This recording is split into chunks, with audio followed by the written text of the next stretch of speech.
Oggi parliamo di congiuntivo colloquiale, cioè tutte quelle espressioni al congiuntivo che noi italiani usiamo sempre nella conversazione. Ciao a tutti e benvenuti a un nuovo video. Io sono Stefano e sono un insegnante di italiano per stranieri. Nel video di oggi parliamo di uno dei miei argomenti preferiti, il congiuntivo. Però oggi voglio insegnarti delle espressioni super utili al congiuntivo che devi imparare e usare. Iniziamo dalla prima. Vada come vada. Vada come vada. Vada è il congiuntivo presente del verbo andare. Vada come vada.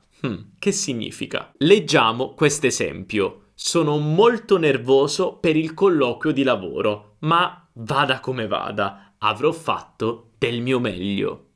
Che significa? Beh, vada come vada è un po' anche forse uno stile di vita, cioè accettare quello che succede in ogni caso, cioè non importa se questa cosa avrà un risultato positivo o un risultato negativo, comunque la accetteremo. Secondo me questa espressione indica anche un po' di rassegnazione, perché io dico, vada come vada, cioè o va bene o va male, lo accetto comunque, che devo fare? Questa espressione è usatissima. E ora passiamo alla prossima, che forse è la mia preferita in assoluto. Non sia mai! Non sia mai! E questa espressione ha una forza, un'emozione incredibile. Per esempio, prima di andare in aeroporto, controllo di aver preso il passaporto ogni 5 minuti.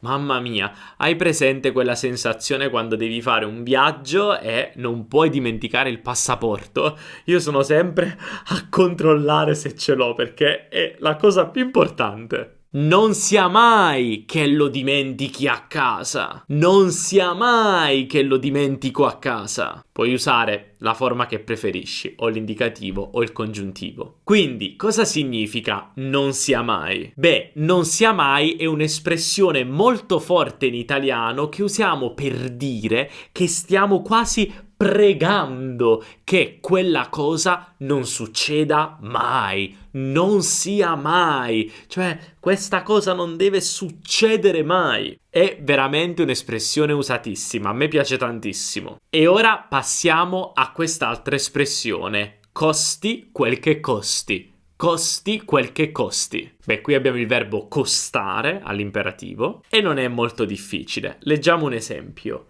Mi mancano ancora 5 esami per laurearmi, ma voglio finire entro luglio. Costi quel che costi. Che cosa significa questo? Beh, che io devo fare 5 esami per laurearmi? Voglio laurearmi entro luglio? Quindi non importa quello che devo fare, forse devo studiare tantissimo, non devo uscire più. Non devo andare più in vacanza, devo solo studiare, devo fare tanti sacrifici, quindi costi quel che costi, cioè non importa quello che costa, nel senso non importa la fatica che devo fare. Io comunque voglio laurearmi a luglio. Quindi costi quel che costi è un'espressione che usiamo in italiano per dire che non importa la fatica che dobbiamo fare, il sacrificio che dobbiamo fare, la cosa grande che dobbiamo fare, noi raggiungeremo il nostro obiettivo. Costi quel che costi. È alla fine un altro modo per dire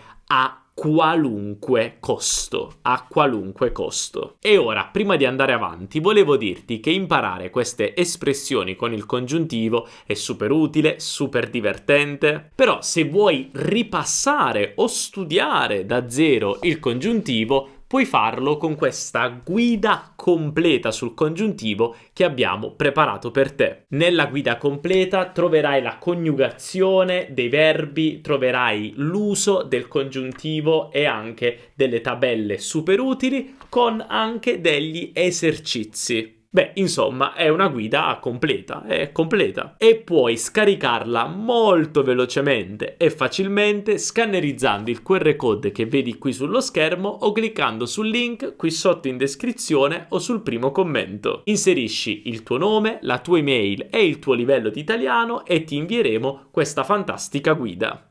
E ora passiamo a quest'altro uso del congiuntivo davvero molto molto comune. Io personalmente lo uso sempre. Il congiuntivo più il verbo sapere. Per esempio, che io sappia o che tu sappia. Leggiamo questo esempio. Scusa, sai a che ora parte l'ultimo autobus? Che io sappia è già partito. L'ultimo era alle 19:15.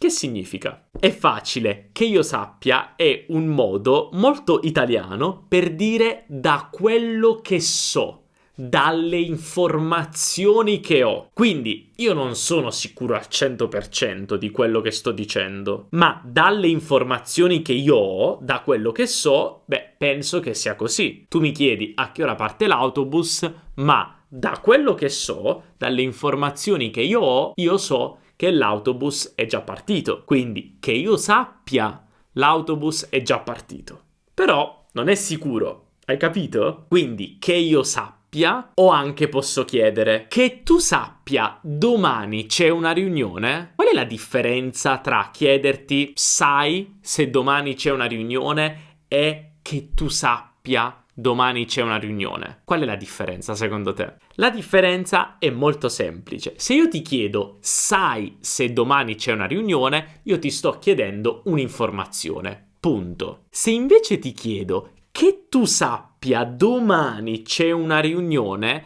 io ti sto facendo questa domanda, ma penso che tu non abbia la risposta certa, non abbia la risposta sicura. Quindi, dalle informazioni che hai tu, domani c'è la riunione?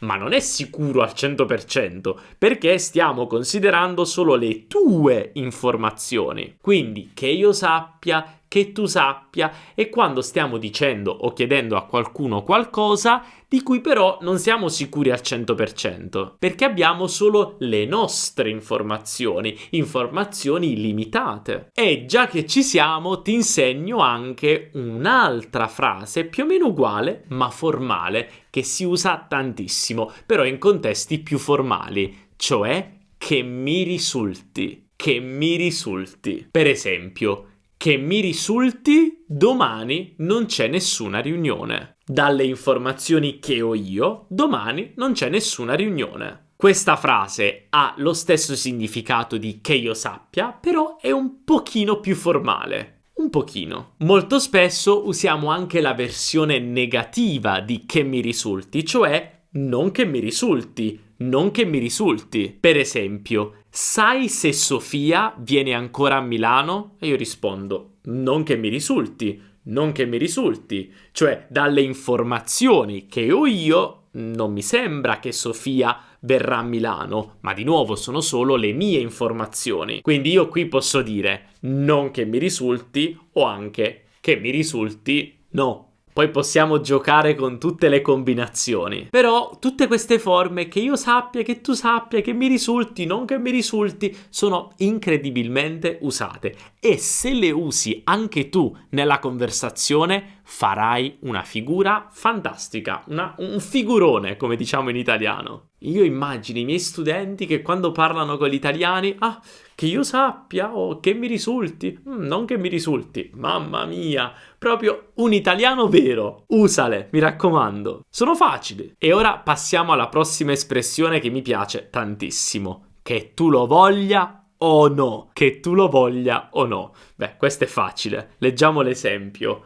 Che tu lo voglia o no, domani si parte alle 4 di mattina. Quindi o vuoi questa cosa o non la vuoi, non hai scelta. Domani partiamo alle 4 di mattina. Quindi che tu lo voglia o no è un modo per dire a una persona che non ha scelta, o vuole quella cosa o non la vuole, deve farla comunque. E ora un'altra espressione che mi piace tantissimo, che si usa soprattutto durante le competizioni. Durante le competizioni noi speriamo, ci auguriamo che vinca il migliore. Quindi, che vinca il migliore, che vinca il migliore. Per esempio, la maratona sta per cominciare, che vinca il migliore. O anche, domani ci sarà la partita, che vinca il migliore. Quindi, di nuovo, questo è un semplice augurio per augurare di solito durante una competizione che vinca il migliore. E ora finiamo con un'altra espressione al congiuntivo che molte persone non sanno che in realtà è un congiuntivo, però lo è. Sto parlando di viva, viva. Viva è un congiuntivo. Ora, non è importante sapere che è un congiuntivo, però è importante conoscere questa espressione perché la puoi sentire molto spesso in italiano. Per esempio, prima della partita, i giocatori della squadra hanno urlato «Viva la squadra! Viva la squadra!» O anche, questa è una frase che si usa sempre in italiano dopo un matrimonio,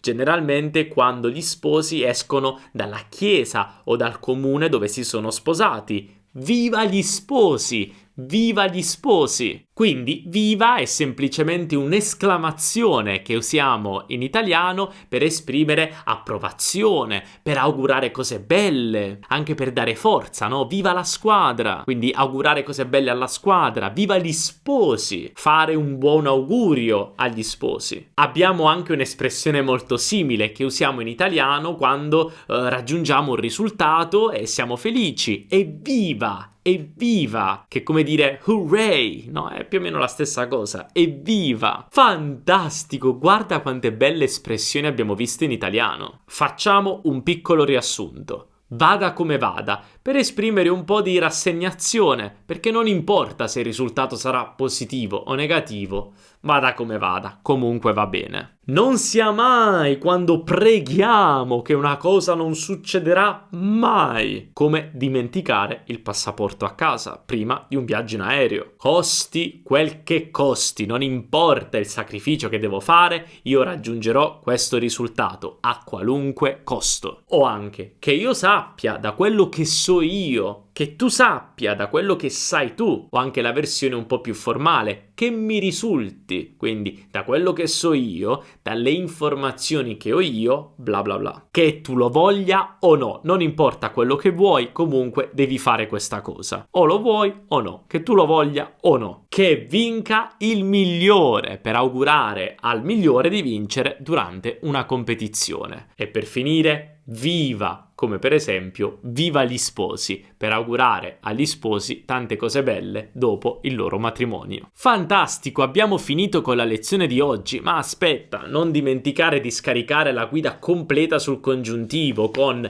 le coniugazioni, l'uso, gli esercizi. Ti piacerà tantissimo, è super utile. Puoi scaricarla scannerizzando il QR code che vedi qui sullo schermo o cliccando sul link qui sotto in descrizione o sul primo commento. Non dimenticare anche di mettere un bel mi piace a questo video perché questo ci aiuta tanto a far crescere il canale, e non dimenticare anche di iscriverti al canale e attivare la campanellina per non perdere nessun video futuro. Noi come sempre ci vediamo nella prossima lezione e mi raccomando, studia l'italiano perché è una lingua bellissima. Un abbraccio dall'Italia. Ciao!